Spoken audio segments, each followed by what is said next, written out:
Hello, Algebra 2 students. It's Miss Peltier again, and we are back for lesson number 2, which today our lesson should be for 325, which should be Wednesday. You may be getting it early. That's okay. We're sending them out as we get them, as they're ready to go out. We may send them all out at one time. We're going to be doing our factoring of perfect squares and perfect cubes. Again, it's review. So perfect squares, notice it is a quadratic because it's x squared. There's just not a trinomial because there's no middle term. Remember, that could be a 0 if you needed it to be a 0 because that's what they're going to add to be.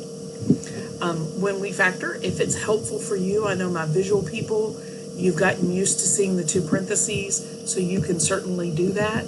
With your two parentheses, you're looking at your factors of x squared, which would be x and x, your factors of 25, which would be 5 and 5. If you like the double chin I showed you in the video before, remember this gives you 5x, and this gives you 5x. To get those to add or subtract to be, I have no middle term, so it will be 0. I would need one to be plus and one to be minus.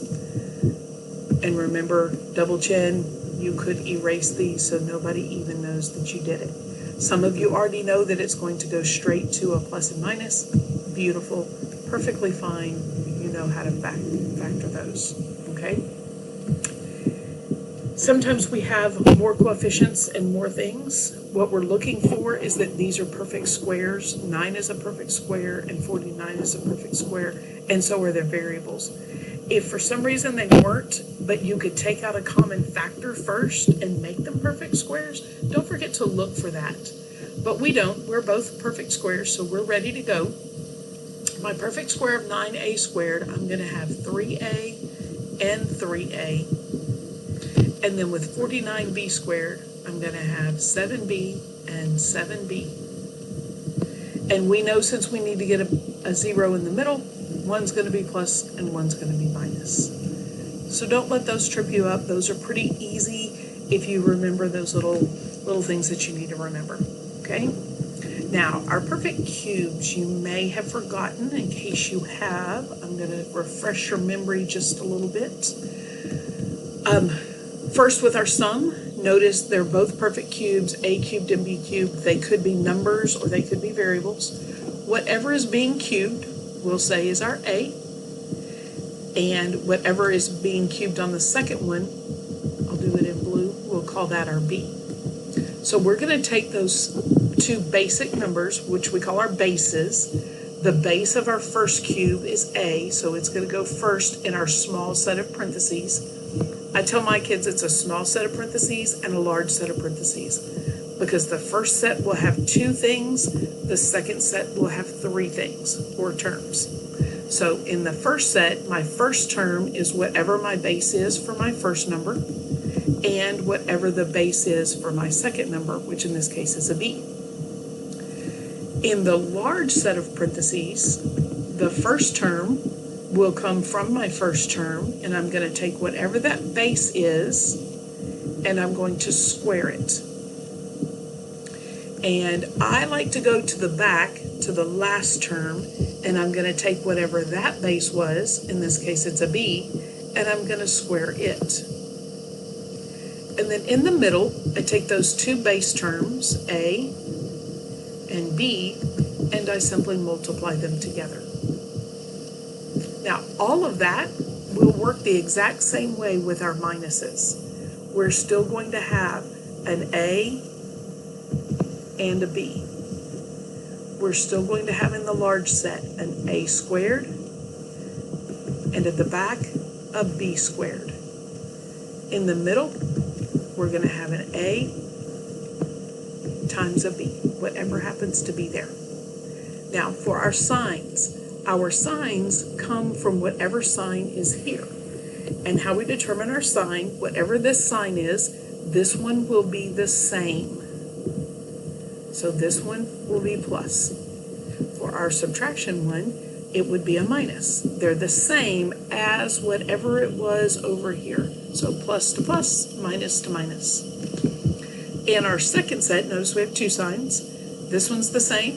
This one will be opposite. So if this was plus, that makes this minus. If it was minus, that makes it plus. And the last one is always positive. So this will be a plus and this will be a plus no matter what. And that gives you your two sets of factors. Whatever this was, if you need to square something, go ahead and square it. You could drop the parentheses, however that works for you. I'll show you what it looks like with numbers so that you can see. Notice our acronym with our signs is same, opposite, always, positive, or SOAP. So your teachers may have talked to you about SOAP. So that's a way for you to remember the signs when you're doing perfect cubes. All right? So what I do is I notice that I have two perfect cubes. First, it helps me. I'm a visual person, so it helps me to see this as 3 cubed, and then 8 is a perfect cube of 2. So that would be 2 cubed.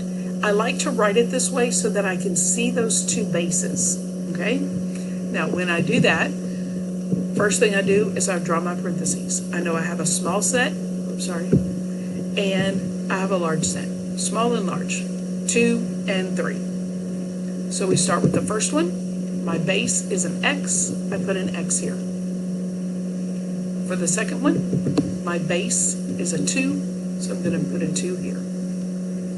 Then when I go into my large one, I take that first base and I'm going to square it. At the back, I'm going to take that second base, 2, and I'm going to square it.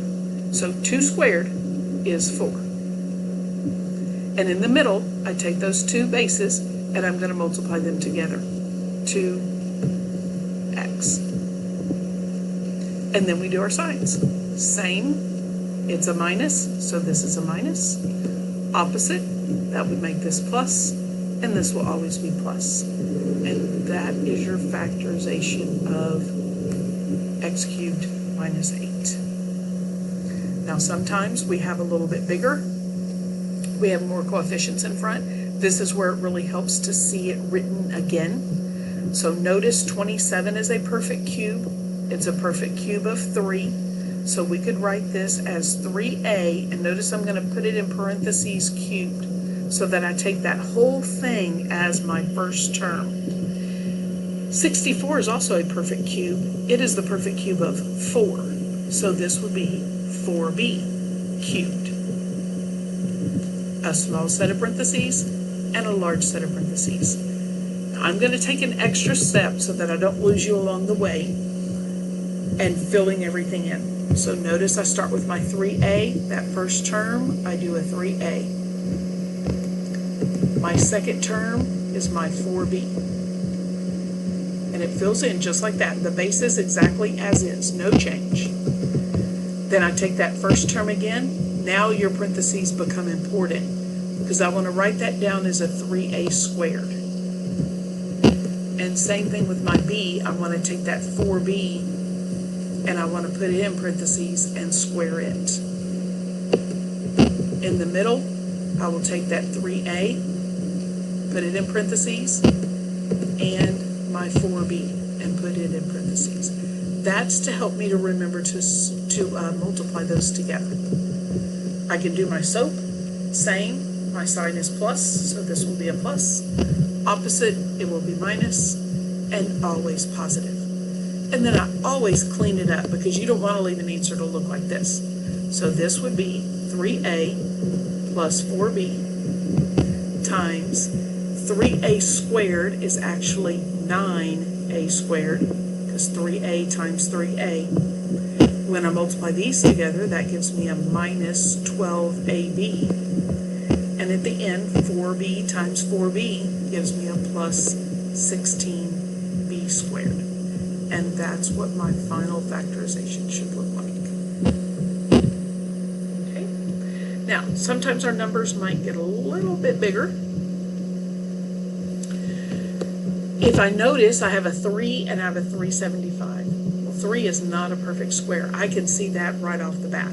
375, I may not know that right off the bat, but I know 3 is not. So first, I need to take that 3 out, and it's going to leave me with m cubed, and then when I divide 375 by 3, I get 125. And that is a perfect cube. That's a perfect cube of 5. So I could rewrite it as 5 cubed. When I get ready to do my factorization, do not lose the 3 that you pulled out front. You have to keep it.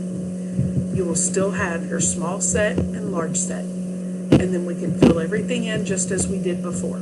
Starting with my m, I will have an m, and my other base will be my 5. M and 5. I don't worry about my signs yet. I go back to my first term, and I'm going to square it. I do the last term, and I'm going to square it. And then my middle will be the first term times the second term, which will be m times a 5. And doing my signs, same, it was a minus to begin with, so it will be a minus, a plus, and a minus. So when I clean it up, 3m plus 5, m minus 5, and then m squared. When I multiply those together, I get a plus 5m. And when I square my 5, I get a minus, same, opposite, always positive, y'all gotta catch me, plus 25. Okay, so that is our perfect cubes. Hopefully that helped you a little bit to be able to help you through your assignment, your IXL assignment.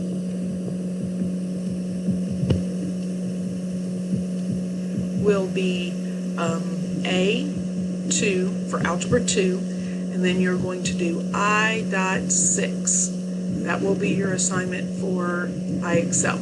There will also be a worksheet in the folder in your Google Classroom if you prefer to do the worksheet as opposed to the IXL.